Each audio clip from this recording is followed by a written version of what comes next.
Trusted gold buyers మీరు తాకట్టు పెట్టిన బంగారాన్ని విడిపించి ఈ రోజు ఉన్న మార్కెట్ ధరకు కొనబడను.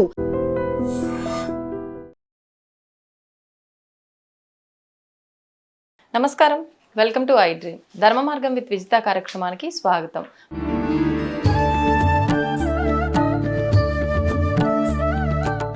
నమస్కారం అండి. నమస్కారం అమ్మా. మనకు ఆషాఢ మాసంలో బోనాల ఉత్సవాలు అనేది ఎక్కువగా చూస్తూ ఉంటాం. తెలంగాణ ప్రాంతంలో ప్రత్యేకించి ఎక్కువగా చాలా ఆడంబరంగా చేస్తూ ఉంటారు. ఈ బోనాల విశిష్టత గురించి, అసలు ఎందుకు ఆషాఢ మాసంలో చేయాలి, దాని గురించి తెలియజేయండి. ఓకే అమ్మా, మంచి ప్రశ్న అడిగారు. ఈ ఆషాఢ మాసంలో అంటే తెలంగాణ అని మీరు అనుకుంటున్నారు, కాదండి, ఆంధ్రాలో కూడా చేస్తారు. అలాగే కొన్ని వేరే వేరే ప్రాంతాల్లో వేరే వేరే భాషల్లో చేస్తూనే వాళ్ళ ఆచార ప్రకారంగా చేస్తూనే ఉన్నారు వాళ్ళ పద్ధతిలో. ఆంధ్రాలో అయితే దీన్ని గంగానమ్మ పూజ అని చెప్పేసి ఆషాఢ మాసంలో చేస్తారు. ఇక్కడ బోనాలు అంటారు. తెలంగాణ ఏరియాలో బోనాలు అని చెప్పేసి చేస్తారు. ఇవన్నీ కూడా బోనాలు చేసేది గ్రామ దేవతలకే. ఈ గ్రామ దేవతలు అనేటటువంటి వారు ఆ గ్రామంలోని నివసించే వారి అందరి యొక్క యోగక్షేమాలు చూసేటువంటి వారు గ్రామ దేవతలే. కాబట్టి ఈ తెలంగాణలో మీరు చెప్పినట్టుగా కొంచెం విస్తృతంగా ఉంది. ఇప్పుడు ఎక్కడ పెళ్ళి అయినా కూడా వాళ్ళు మొట్టమొదట గ్రామ దేవత దగ్గరికి వెళ్ళటం, తర్వాతే పెళ్లి కార్యక్రమాలు మొదలు పెట్టడం అనేది ఇక్కడ జరుగుతుంది బాగా ముఖ్యంగా ప్రముఖంగా. అంచేత ఇవి మనకి గ్రామ దేవతలకు సంబంధించినటువంటివి. ఇవన్నీ చెయ్యాలి కూడా. ఎందుకంటే ఇప్పటి వరకు వాతావరణం అంతా వేడిగా ఉండి కొంచెం చల్లబడటం జరుగుతుంది. ఈ మార్పు వలన ఇప్పటి వరకు బాగా వేడి ఎండలతోటి బాధపడ్డాం. ఈ బాధపడడంలో మన ఒంటిలో చాలా వేడి ఉంటుంది. ఆ వేడి మళ్ళీ వాతావరణం మారింది కాబట్టి చల్లబడుతుంది పైది, కానీ లోపల ఉన్నటువంటి వేడి పోవడానికి అవకాశం తక్కువ. అందుకోసం చెప్పేసి ఈ మాసంలో మనకి ఈ బోనాలు అవి చేస్తూ అమ్మవారికి నైవేద్యాలు సమర్పిస్తూ ఈ వాతావరణ మార్పు వలన వాటి అంతటవే పుట్టుకొచ్చేటటువంటి క్రిమికీటకాలు చాలా ఉంటాయి. వీటిలో చాలా ఉన్నాయి. స్వేదజము అంటే చెమటలోంచి పుట్టేవి, తలలో పీలు అవన్నీ అట్లా వస్తూ ఉంటాయి. అన్ని కొన్ని అండజములు, కొన్ని గుడ్డు పెడితే బిడ్డలు వచ్చేవి, కొన్ని మామూలుగా మనకు పుట్టేవి. ఇటువంటి అనేక రకాలైనటువంటి జన్మలు రకరకాల విధానాల్లో జన్మిస్తూ ఉంటాయి. అంచేత ఈ ఆషాఢ మాసంలో మనకి క్రిమికీటకాదులు కూడా ఎక్కువ. ఆషాఢ మాసంలో ఈగలు కూడా ఇంట్లో మీరు ఈ దోమల కోసం మీరు పెట్టుకున్నా ఎక్కడ ఒక్క క్షణం అలా డోర్ తీసేటప్పటికి ఈగలు ఎక్కువగా వస్తూ ఉంటాయి. దీనికి తిరుమల కొండ మీద కూడా ఈగల మాల అని చెప్పేసి ఒకటి ఉందండి, వెంకటేశ్వర స్వామికి వేస్తారు. ఈ ఈగల మాల అంటారు దాన్ని. ఎందుకంటే తిరుమల కొండ మీద నేను కూడా 8 సంవత్సరాలు ఉన్నాను కాబట్టి చెప్తున్నాను. అంచేత అలా వేస్తుంటారు. క్రిమికీటకాదులు అవన్నీ ఎక్కువగా ఉంటుంటాయి, విషక్రిములు బాగా ఎక్కువగా ఉంటుంటాయి. అందుచేత ఇక్కడ ముఖ్యంగా ఈ తెలంగాణలో ఇక్కడ ఈ విధంగా చేస్తారు. ఆంధ్రాలో గంగమ్మ అంటారు. ఆంధ్రాలో బ్రాహ్మిన్స్ చేసే విధానం కొంత భిన్నంగా ఉంది. వాళ్ళు ఈ పట్టుకుని ఎక్కడో గంగానమ్మ గుడి దగ్గరికి వెళ్ళటం లేకపోతే అదంతా జరగదండి. ఇంట్లోనే ఒక గోడకి రౌండ్గా పసుపు రాసి అడ్డంగా 3 గీతలు పసుపుతో పెడతారు. పెట్టి దానికి నైవేద్యంగా కొంచెం పెసరపప్పు కలిపి అన్నాన్ని వండి కొద్దిగా నెయ్యి వేసి వండిన తర్వాత అమ్మవారికి నైవేద్యం పెట్టడం జరుగుతూ ఉంటుంది. ఆ మిగిలిన అన్నం కొంచెం ప్రసాదంగా వీరు తీసుకుని ఆ ఊరు వీళ్ళ శాఖలు ఎవరైతే ఉన్నారో ఆ శాఖలను పిలిచి వాళ్ళకి ఇవ్వడం జరుగుతూ ఉంటుంది. అది సాంప్రదాయంగా జరిగేటటువంటిది. ఇది ఆంధ్రాలో బ్రాహ్మిన్స్ చేసే పద్ధతి. మిగతా వాళ్ళంతా గంగానమ్మ జాతర ఇక్కడ ఎలా జరుగుతుందో అక్కడ ఇంచుమించుగా ఇలాగే జరుగుతుంది. గంగానమ్మ అని ఆ ప్రాంతంలో దేవతలకు ఒక పేరే ఉందండి, 3 దేవతలు అనేక పేర్లు.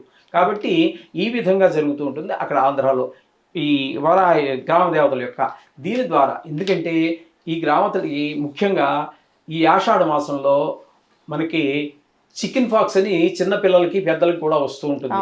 శరీరం అంతా గుల్లలుగా పోసేసి నీళ్ళల్లా ఉండి వాళ్ళు చాలా టెంపరేచర్ 104 టెంపరేచర్తో 10-15 రోజులు చాలా బాధపడడం జరుగుతుంది. తర్వాత తగ్గాక కూడా అది ఇంచుమించుగా ఆ మచ్చలు 2-3 సంవత్సరాలు శరీరం మీద నిలబడిపోతాయి. కొన్ని అవి కూడా సరిపడవు. ఆ సమయంలో వేపాకు వేప చెట్టు అనేటటువంటి దాన్ని మనం పార్వతీదేవి రూపంగా చూస్తూ ఉంటాం. అలాగే రావి చెట్టుకి వేప చెట్టుకి కూడా పెళ్లి చేస్తూ ఉంటారు. ఆయన్ని శివుడిగా భావిస్తారు, ఈవిడేమో పార్వతీదేవిగా భావిస్తారు. అందుచేత వీటన్నిటికీ కారణం ఈవిడే కాబట్టి, అమ్మవారే కాబట్టి ఆ వేపరం ఇప్పుడు ఎంత ఇవన్నీ వచ్చేసి చికెన్ పాక్స్ వచ్చి ఒళ్ళంతా దురదలు పెడుతున్నా వాటిని చిదవటం కానీ గోడలతో నొక్కటం కానీ ఏమీ చేయకూడదు. అక్కడ వేపాకుతో మాత్రమే మనకు దురద వేస్తే రాస్తారు. అది ఆ అమ్మవారు శాంతింపజేస్తుంది అనమాట అండి. ఆ విధంగా ఈ పద్ధతి ఒకటి మనకి వేపాకు బాగా విశిష్టత ఈ ఆషాఢ మాసంలో జరుగుతూ ఉంటుంది. ఈ విధమైనటువంటి అందుచేత ఈ అమ్మవారి యొక్క గ్రామ దేవత యొక్క అనుగ్రహం పొందకుండా పెళ్ళిళ్ళు కూడా జరగవు. ఇది మనం గమనించవలసినటువంటి విషయం అండి. ఈ విధంగా దీన్ని ఈ విధంగా అందు గురించే చేసుకోవటం జరుగుతూ ఉంటుంది. ఇదే సందర్భంలో కొన్ని రోగాలకి గోరింటాకు పెట్టుకోవడం అనేటటువంటిది కూడా సాంప్రదాయంగా ఉంది. ఆంధ్రాలో ఉంది, తెలంగాణలో ఉంది. ఈ గోరింటాకు అనేటటువంటిది అనేక ఔషధ గుణాలు కలిగినటువంటిది. కానీ దాన్ని లోపలికి తీసుకోవటానికి కాదు. ఉన్న ఔషధ గుణాలన్నీ కూడా లోపలికి తీసుకోవడానికి కొన్ని శరీరం మీద పూత పూసుకునేటటువంటి ఉంటాయి, కొన్ని లోపల మింగేటటువంటి ఉంటాయి.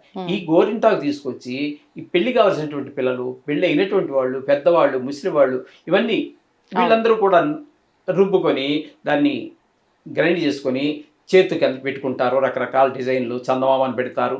అట్లాగే ఈ వేళ్ళకి కూడా పెడుతూ ఉంటారు. దీనివల్ల మనం ఇందాక చెప్పుకున్నాం చూడండి, ఈ వాతావరణంలో వచ్చినటువంటి వేడి లోపల ఉండి అది పైది ఎంత వాతావరణం ద్వారా మళ్ళీ మారుతోంది. కానీ లోపల ఉన్నటువంటి ఈ ఉష్ణాన్ని ఈ పెట్టుకున్నటువంటి గోరింటాకు హరించి వేస్తుంది.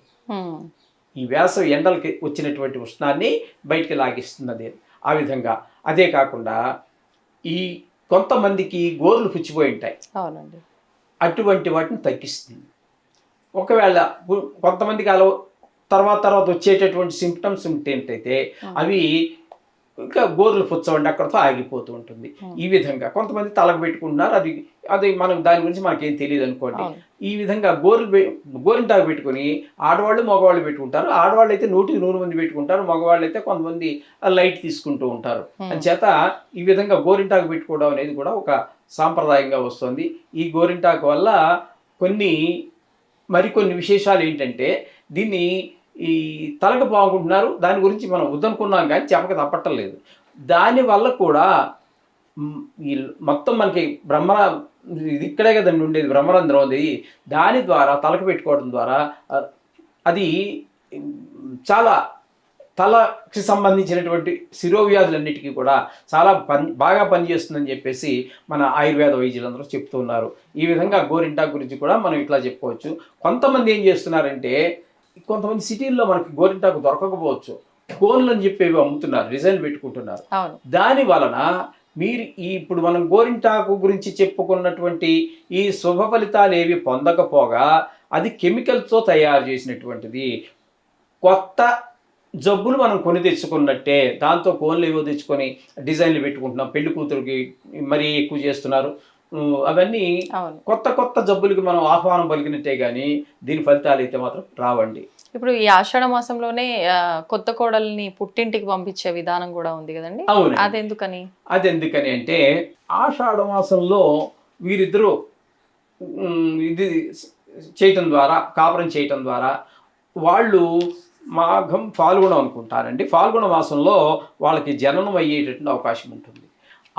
ఆ సమయంలో అప్పుడు కూడా ఈ ఆషాఢంలాగే చాలా ఋతువులు మారటం, వాతావరణంలో మార్పుల వల్ల ఆ గర్భిణీ స్త్రీ ఎక్కువ ఇబ్బంది పడవలసి వస్తుంది. ఇప్పుడంటే సీజన్లు అనుకోండి, ఇంకా దాని గురించి వదిలేద్దాము.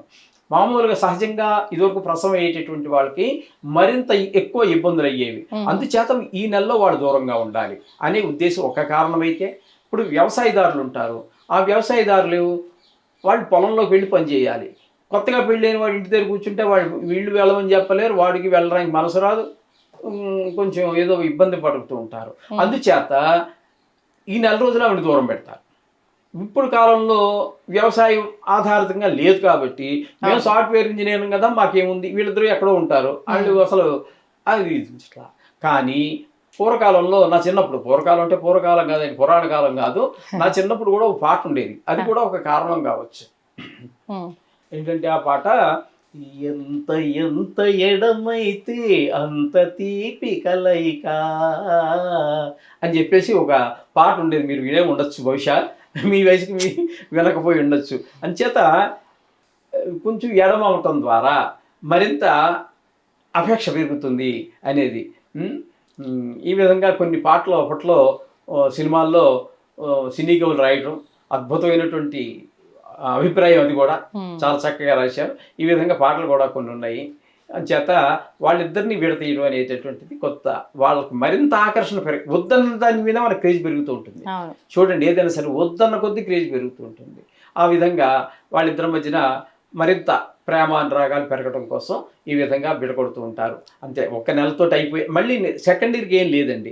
ఎందుకంటే కొంచెం కొత్తగా వాళ్ళకి కొంచెం ఇబ్బందికరమైన పరిస్థితులే, కానీ ఇటు వ్యవసాయానికి ఇబ్బందికి లేకుండా, ఆమె ప్రసవానికి ఆటంకాలు లేకుండా ఉండటం కోసం అని చెప్పేసి వారిద్దరిని కొంచెం ఎడంగా పెట్టడం అనేది జరుగుతూ ఉంటుంది. అంత మాత్రాన్ని అత్తకి ఏదో కారణం చూపించాలి కదా, ఈ కారణం చెప్పలేం కదా ఆ పిల్లలకి.